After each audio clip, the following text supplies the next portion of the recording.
नमस्कार, Ujjwala home kitchen मध्ये तुमच्या सर्वांचे पुन्हा एकदा खूप खूप स्वागत आहे। आज आपण उपवासासाठीचा छान जाळीदार मऊ लुसलुशीत असा ढोकळा कसा बनवायचा हे बघणार आहोत। आपण बघू शकता येते किती छान स्पॉन्जी असा आजचा आपला ढोकळा बनणार आहे। मिनिटात बनून तयार होतो। ज्यांना उपवास नाही त्यांना सुद्धा हा पदार्थ बघून उपवास धरावा असा नक्की वाटेल। चला तर मग वळूया आजच्या झटपट रेसिपीकडे। मिनिटात बनून तयार होतो हा ढोकळा। तर त्यासाठी आपल्याला 1 वाटी वरई लागणार आहे। ही निवडून घेतलेली आहे। एका बाउलमध्ये टाकून घेऊया। आता त्याच वाटीने 1 वाटी साबुदाणा सुद्धा आपल्याला लागणार आहे। आता साबुदाणा सुद्धा यामध्ये टाकून घेऊया। 1 वाटी शेंगदाणे आपण यामध्ये टाकून घेतलेले आहे। प्रत्येकी तीनही वस्तू आपल्याला 1-1 वाटी या प्रमाणाने घ्यायच्या आहे।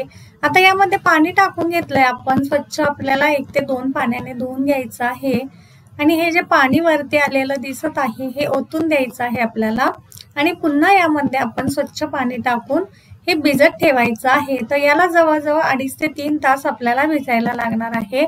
आता साइडला ठेवून देऊया आणि 3 तासानंतर आपण चेक करून घ्यायचं आहे। आता आपण बघू शकता आपले साबुदाणा शेंगदाणे छान असे फुलले आहे। साबुदाणा सुद्धा व्यवस्थित असा आपला भिजलेला आहे। आता हे वरचं जे पाणी आहे हे ओतून दिलं आपण आणि हे साबुदाणा आणि शेंगदाणे जे आहे ते मिक्सरच्या भांड्यामध्ये टाकून आपण याला बारीक फाईन पेस्ट तयार करून घेणार आहोत। नेहमी तेच पदार्थ खाऊन कंटाळा येतो। अशा वेळेस हा पदार्थ नक्की एकदा ट्राय करा। आता यामध्ये आपण 1 वाटी दही सुद्धा टाकून घेतलेला आहे। ज्या वाटीने आपण साबुदाणा आणि शेंगदाणे घेतले त्याच वाटीने आपण 1 वाटी दही घेतलेला आहे यामध्ये टाकून। आता हे छान असं फाईन केलेलं आहे बारीक। हे बघा यामध्ये अजिबात आपण पाण्याचा वापर केलेला नाही आहे। साबुदाणा भिजवल्यामुळे त्यामध्ये पाण्याची मात्रा भरपूर असते। हे बघा आता थोडं करून अशाच पद्धतीने आपण सर्व मिश्रण बारीक करून घ्यायचंय। आता हे मिश्रण मिक्स करून घेऊया। व्यवस्थित असं एकाच दिशेने फेटून घ्यायचं आहे म्हणजे थोडंसं यामध्ये हवेचं प्रमाण वाढलं की मिश्रण आपलं हलकं व्हायला मदत होते। एवढा छान असं याची कन्सिस्टन्सी चेंज झालेली आपल्याला दिसत असेल।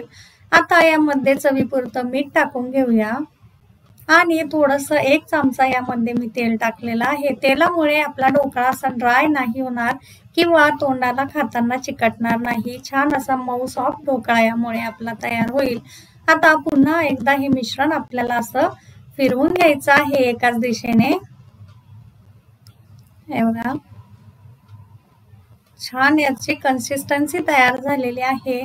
आता हे साइडला ठेवून देऊया। एका पातेल्यामध्ये आपण पाणी ठेवलं आहे गरम करण्यासाठी आणि आता या ताटाला आपण थोडंसं तेल लावून घेऊया।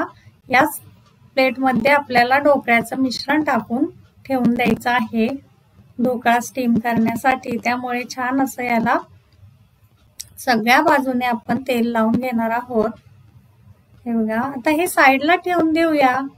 आपल्या पाण्याला सुद्धा उकळी आलेली आहे। आता या मिश्रणामध्ये आपल्याला इनो फ्रूट सॉल्ट टाकायचा आहे। याऐवजी आपण सोडा घातला तरी सुद्धा चालू शकेल, परंतु ज्यावेळेस आपल्याला हे मिश्रण गॅसवरती ठेवायचं आहे त्याच्या अगोदरच ही प्रोसेस करायची आहे। आता थोडंसं पाणी टाकून घेतलेलं आहे इनोवर 1 चमचा म्हणजे इनो ऍक्टिव्हेट व्हायला मदत होते। हे बघा छान असं हलकं फुलकं आपलं आजचं मिश्रण हे तयार झालेलं आहे ढोकळ्यासाठीच। आता ह्याला फारही मिक्स करायचं नाहीये फार वेळ। लगेचच हे मिश्रण आपण ताटात ओतून घेऊया। आता या प्रोसेसला फार वेळ गेला तर आपला ढोकळा व्यवस्थित फुगत नाही किंवा छान असा स्पॉन्जी बनत नाही, हे ते ध्यानात ठेवायचे आहे। आता पाणी उकळल्यानंतरच आपण ही प्रोसेस करायची आहे।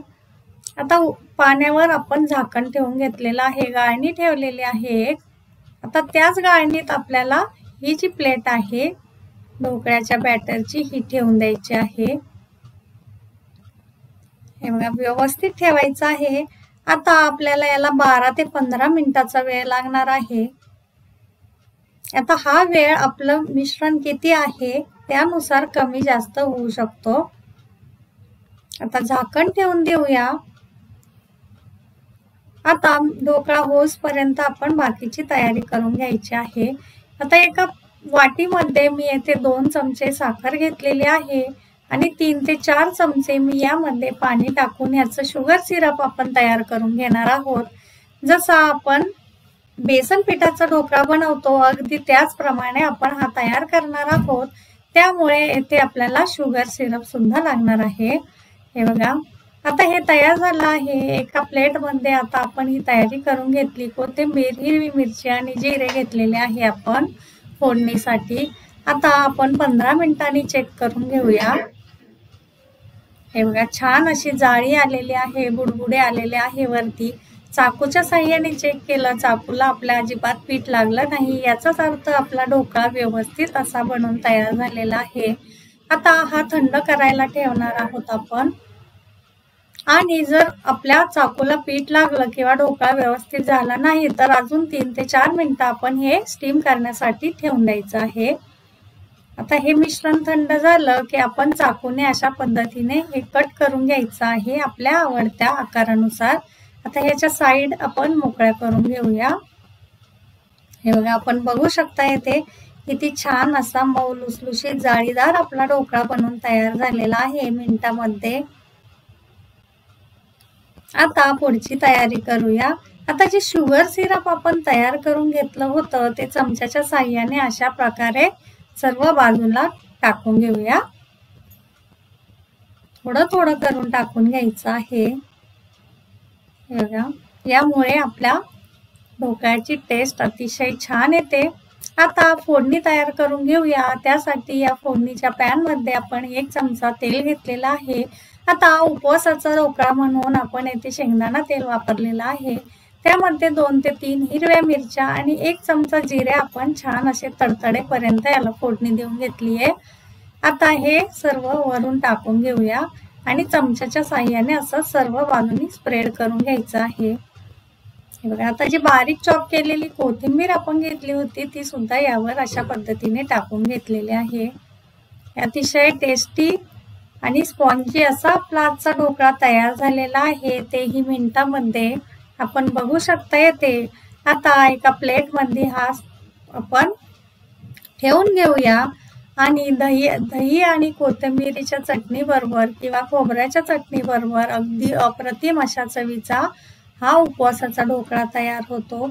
नेहमी उपवासाचे तेच पदार्थ खाऊन कंटाळा आला असेल तर हा ढोकळा नक्की एकदा ट्राय करा आणि सर्वांना आवडेल असाच हा पदार्थ आहे। तर ट्राय करा, कसा झाला कमेंट मध्ये नक्की सांगा आणि आवडला असेल तर चॅनलला लाईक, शेअर आणि सबस्क्राईब करायला विसरू नका। धन्यवाद।